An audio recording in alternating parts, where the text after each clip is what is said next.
한국의 부자들부의 비밀과 삶의 지혜를 탐하다. 돈을 좇지 말고 돈이 오는 길목에 서 있어라.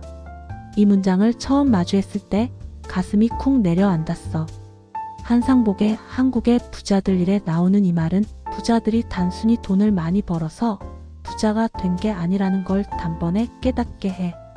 이 책은 2003년에 출간됐지만 20년이 지난 지금도 여전히 신선하고 현실적인 통찰로 가득 차 있어. 저자는 증권부 기자 출신으로 1년 넘게 서울과 수도권에 자수성가한 부자 143명을 직접 만나 인터뷰했어. 그들의 자산은 10억에서 1000억 원에 달하지만 재벌이나 대기업 총수가 아닌 우리 주변에서 볼 법한 평범한 출발점에서 시작한 사람들이야. 이 책은 화려한 성공담이 아니라 땀과 눈물, 치밀한 전략, 그리고 삶의 철학이 담긴 이야기를 들려줘.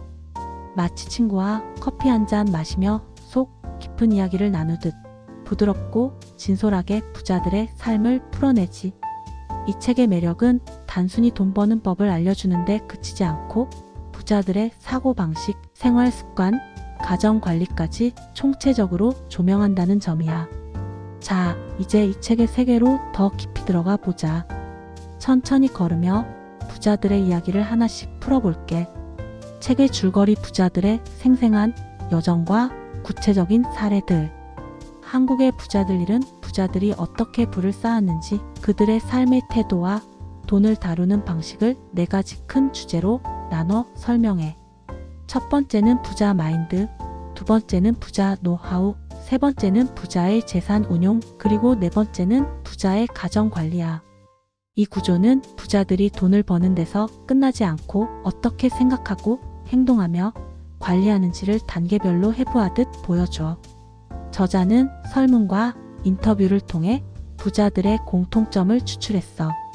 그들은 대부분 셀러리맨, 소규모 사업가, 전문직, 종사자 등 평범한 출신에서 시작해 작은 기회를 큰 부로 키운 사람들이지. 예를 들어 책에 등장하는 한 부자는 20대 후반 평범한 회사원이었어. 월급의 60%를 저축하며 목돈을 모았고 그 돈으로 서울 외곽의 작은 상가를 매입했지. 그는 매일 부동산 시장을 분석하고 저평가된 지역을 찾아 발품을 팔았어. 상가에서 나오는 임대 수익으로 또 다른 부동산을 샀고 10년 만에 자산이 50억 원을 넘었어. 이 과정에서 그는 기회는 준비된 자에게 온다는 말을 몸소 실천했지. 또 다른 사례는 전문직 종사자인 의사야. 그는 본업 수입의 일부를 주식과 펀드에 투자하며 자산을 키웠어. 특히 그는 대박을 노리지 않고 연 57%의 안정적인 수익률을 목표로 했어. 예를 들어 그는 은행 예금에서 시작해 펀드로, 그리고 나중엔 직접 주식에 투자하며 포트폴리오를 다변화했지. 그는 경제 경영서를 한 달에 15권씩 읽으며 시장의 흐름을 읽는 안목을 키웠어. 책에는 더 흥미로운 에피소드들이 가득해. 한 부자는 잉여 자금이 생기면 해외여행을 즐기며 면세점에서 오래 쓸 고급 가방이나 시계를 샀어. 이건 단순한 사치가 아니라 가성비를 중시하는 부자들의 전략적인 소비야. 그는 한 번 사면 오래 쓰는 물건에 투자하라고 조언했지. 또 다른 부자는 빌딩 건설과 분양으로 성공했어. 그는 대규모 주택단지가 들어설 지역을 미리 조사해 저렴한 땅을 매입했고 시세 차익으로 큰 돈을 벌었어. 이 사례는 부자들이 단순히 운에 기대지 않고 철저한 시장 분석과 정보 수집으로 기회를 포착한다는 걸 보여줘. 부자들의 취미도 눈길을 끌어. 놀랍게도 조사 대상의 80% 이상이 독서를 주요 취미로 꼽았어. 한 부자는 한 달에 2030권의 책을 읽으며 주로 경제 경영서, 부동산 투자서, 주식 분석서를 탐독했지. 그는 책은 돈보다 값진 투자라고 말했어. 또 다른 사람은 신문과 경제지를 매일 분석하며 언론 정보를 역으로 활용했어. 언론에 나온 정보는 이미 늦었다는 그의 말은 부자들이 남들과 다른 정보 해석 능력을 가졌음을 보여줘. 부동산 투자 사례도 풍부해. 한 부자는 IMF 경제위기 때 저가의 부동산을 매입했어. 그는 위기는 기회라는 마인드로 남들이 두려워할 때 과감히 투자했지. 예를 들어 강남의 오래된 빌딩을 싸게 사들여 리모델링 후 임대하며 큰 수익을 냈어. 주식 투자에서도 부자들은 몰빵을 피하고 분산 투자를 강조해. 한 부자는 한 종목에 20% 이상 투자하지 않는다고 말하며 위험을 철저히 관리했어. 그는 삼성전자, 현대차 같은 대기업 주식과 중소기업 주식을 섞어 안정성을 높였지. 가정관리 부분도 구체적이고 흥미로워. 부자들 중 절반 이상이 맞벌이 부부야. 한 사례에서 부부가 함께 사업을 운영하며 경제적 책임을 공유했어. 이들은 실패 시에도 서로를 버팀목 삼아 재기했지. 또 자녀 교육에서 조기 유학이나 사교육을 언급하지만 과도한 소비는 경계해. 한 부자는 자녀에게 돈 쓰는 건 투자지만 과하면 독이라고 했어. 이런 사례들은 부자들이 단순히 돈을 버는데 그치지 않고 삶의 균형을 중요시한다는 걸 보여줘. 책은 약 300쪽 분량으로 각 챕터마다 통계와 그래프를 넣어 설득력을 더해. 예를 들어 부자들의 취미 조사에서 독서가 82%를 차지한다는 도표가 나오고 자산 구성에서 부동산이 60% 이상을 차지한다는 통계도 있어. 이런 데이터는 부자들의 삶이 단순한 이야기가 아니라 체계적인 분석의 결과라는 걸 보여줘. 책을 읽다 보면 부자들이 우리와 다른 특별한 사람들이 아니라 치밀한 계획과 작은 습관으로 성공을 쌓았음을 알게 돼. 더 구체적으로 들어가자면 한 부자는 사채업으로 시작해 자산을 키웠어. 그는 빚은 위험하지만 준비된 빚은 기회라며 철저한 계획 아래 대출을 활용했지. 또 다른 사람은 벤처 사업으로 성공했지만 책은 부동산과 주식 투자를 주요 성공 요인으로 꼽아. 저자는 부자들은 겨울이 오기 전에 양털을 깎는다고 비유하며 위험을 감수하되 미리 준비하는 태도를 강조해. 이 사례들은 부자 되는 길이 고통과 인내 연속임을 보여주고 작은 습관의 중요성을 일깨워. 또 다른 흥미로운 이야기는 한 부자가 골프를 취미로 삼으면서도 그 안에서 네트워크를 구축한 사례야. 그는 골프를 단순한 여가로 즐긴 게 아니라 사업 파트너를 만나고 정보를 교환하는 기회로 활용했어. 이런 모습은 부자들이 단순히 돈을 버는 데만 집중하지 않고 삶의 모든 순간을 전략적으로 활용한다는 걸 보여줘. 또 한 여성 부자는 패션 사업으로 성공했는데 그녀는 고객의 마음을 읽는 게 중요하다며 시장의 작은 변화에도 민감하게 반응했어. 이런 사례들은 부자들이 단순히 돈을 쫓는 게 아니라 사람과 시장의 흐름을 읽는데 탁월하다는 걸 보여줘. 핵심 메시지: 부자들은 다르게 생각하고 행동한다. 한국의 부자들이 전하는 핵심 메시지는 부자들이 단순히 돈이 많은 사람들이 아니라 다르게 생각하고 행동하는 사람들이라는 거야. 첫 번째 메시지는 안목의 중요성이야. 부자들은 돈을 좇지 않고 돈이 올 가능성이 높은 곳을 미리 찾아가 기다려. 이건 단순한 직감이 아니라 끊임없는 학습과 시장 분석에서 오는 힘이야. 저자는 이를 아이스하키 선수 웨인 그레츠키의 말로 비유해. 퍽이 오는 곳에 미리 가서 기다려라. 예를 들어 한 부자는 부동산 개발 정보를 미리 알아냈고 개발 예정 지역의 땅을 저렴하게 매입했어. 이런 안목은 책 읽기, 세미나 참석, 네트워크 구축으로 다져진 결과야. 두 번째 메시지는 절제와 인내야. 부자들은 화려한 소비를 자제하고 지출을 철저히 통제해. 책에 따르면 부자들 중 다수는 검소한 생활을 유지하며 불필요한 욕망을 과감히 버려. 한 부자는 고급 외제차 대신 중고 국산차를 타며 절약한 돈으로 부동산에 투자했어.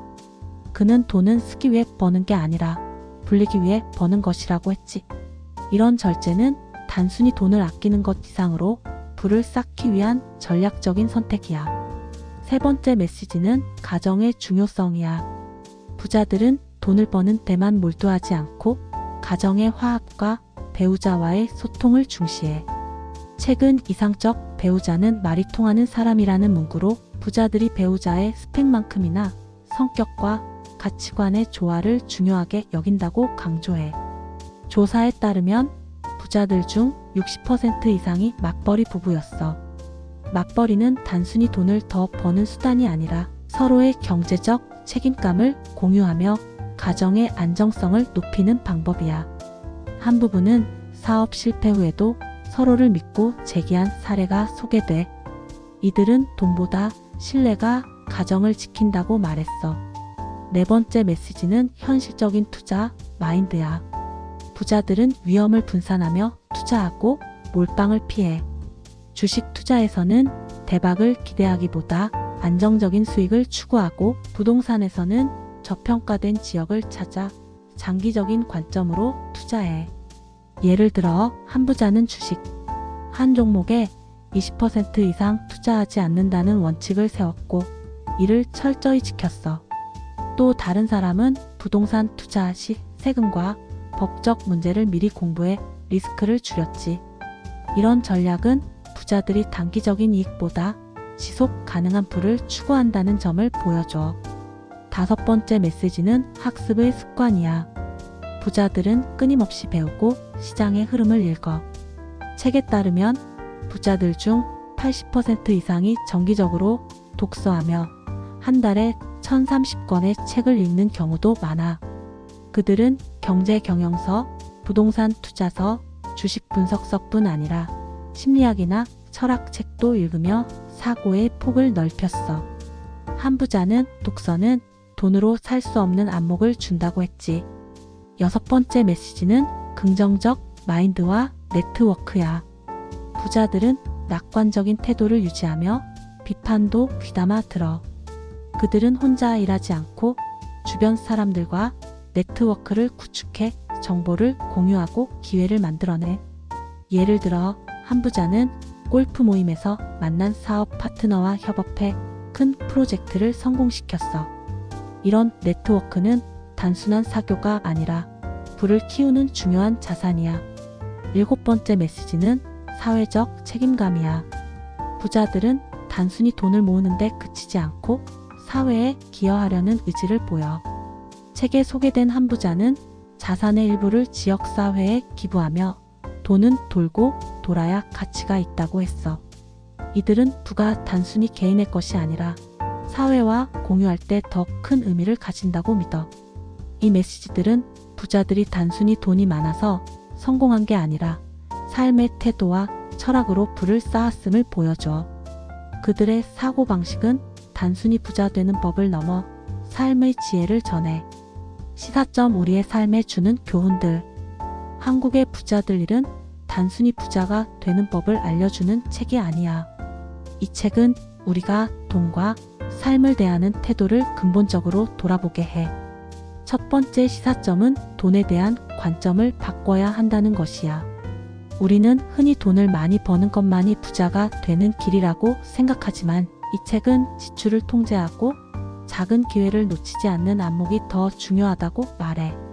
예를 들어 월급의 10%라도 저축하고 그 돈으로 소액 주식이나 부동산에 투자하는 습관은 누구나 시작할 수 있어.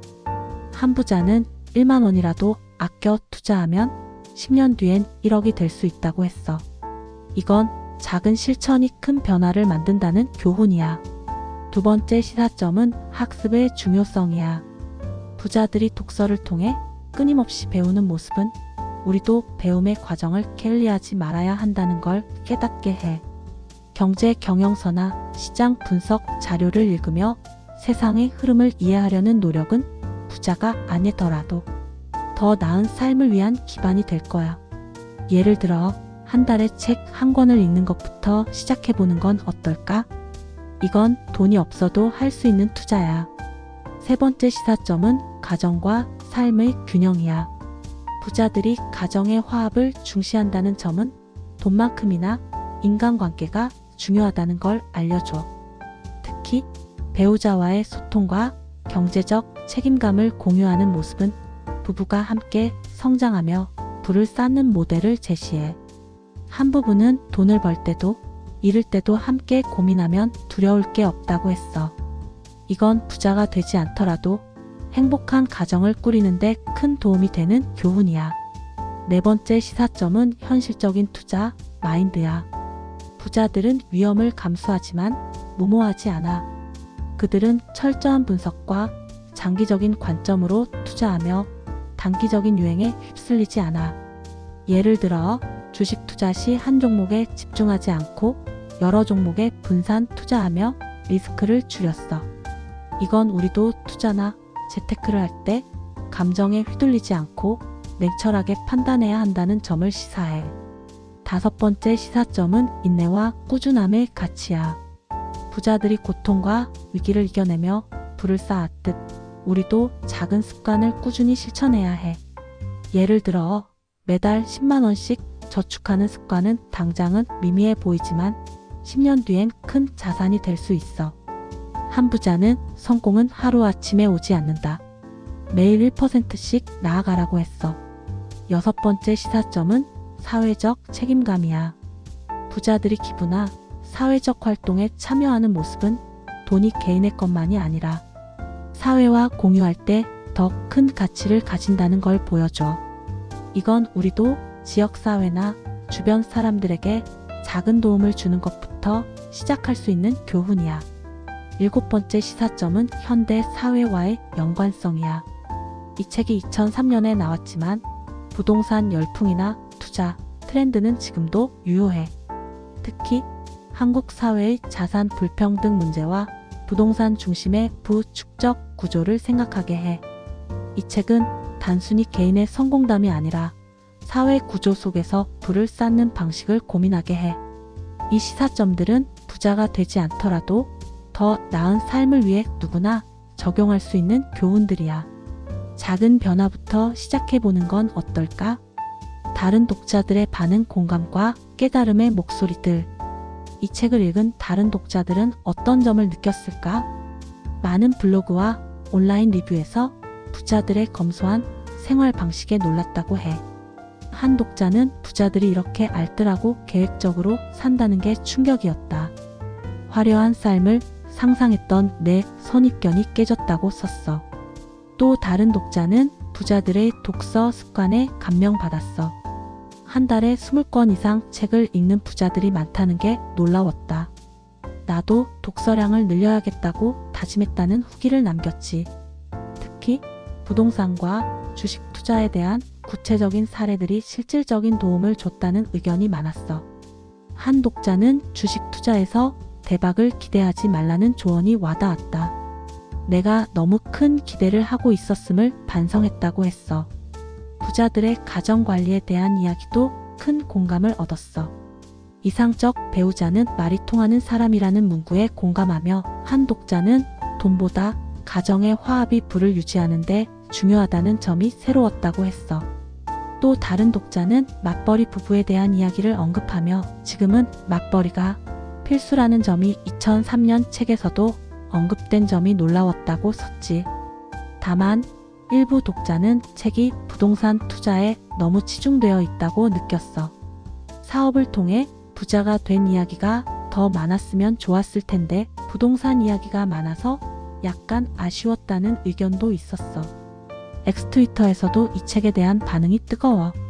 한 사용자는 한국의 부자들 만화 버전 읽었는데 현실적이고 와닿는다며 추천했어. 또 다른 사용자는 20대에 저축 동기 없다는 문구가 지금도 공감된다며 사회적 문제와 연결지었지. 한 리뷰어는 부자들이 빚을 감수하지만 준비된 빚이라는 점이 인상 깊었다고 했고, 또 다른 사람은 수입의 절반을 저축하라는 조언 실천하며 삶이 바뀌었다고 썼어. 전체적으로 독자들은 이 책이 부자들의 화려한 삶이 아니라 노력과 절제를 보여주는 점에서 현실적이고 공감 간다고 느꼈어. 또한 20년이 지난 지금도 부동산과 주식, 투자, 절약과 학습의 중요성이 여전히 유효하다는 점에 놀랐다고 해. 이런 반응들은 이 책이 단순한 재테크 지침서가 아니라 삶의 태도와 철학을 다룬 책이라는 점을 잘 보여줘. 더 구체적으로 한 블로거는 부자들이 네트워크를 통해 기회를 만든다는 점이 새로웠다며 골프 모임 사례를 언급했어. 또 다른 독자는 자녀 교육에서 과도한 소비를 경계하라는 조언이 현대 부모들에게도 필요하다고 했지. 이런 다양한 반응은 책이 단순히 돈에 관한 이야기가 아니라 삶 전반에 걸친 지혜를 담고 있음을 보여줘. 너는 어떻게 생각할까? 한국의 부자들 일은 단순히 돈의 비밀을 알려주는 책이 아니라 삶의 본질을 돌아보게 해. 부자들의 검소함, 끊임없는 학습, 가정의 화합, 현실적인 투자, 마인드는 돈이 없어도 적용할 수 있는 지혜야. 이 책을 읽고 나면 부자가 되는 길이 멀게만 느껴지지 않아. 작은 습관 하나, 예를 들어 매달 책 한 권을 더 읽거나 지출을 조금 더 통제하는 것부터 시작할 수 있지 않을까? 너는 이 책을 읽어본 적이 있거나 부자들의 삶에 대해 어떤 생각을 가지고 있어? 혹은 이 책에서 강조하는 절약, 학습, 가정의 화합, 투자 마인드 중 어떤 점이 가장 와닿았어? 사회적 책임감이나 네트워크의 중요성은 어떻게 생각해? 시청자들의 의견도 궁금해.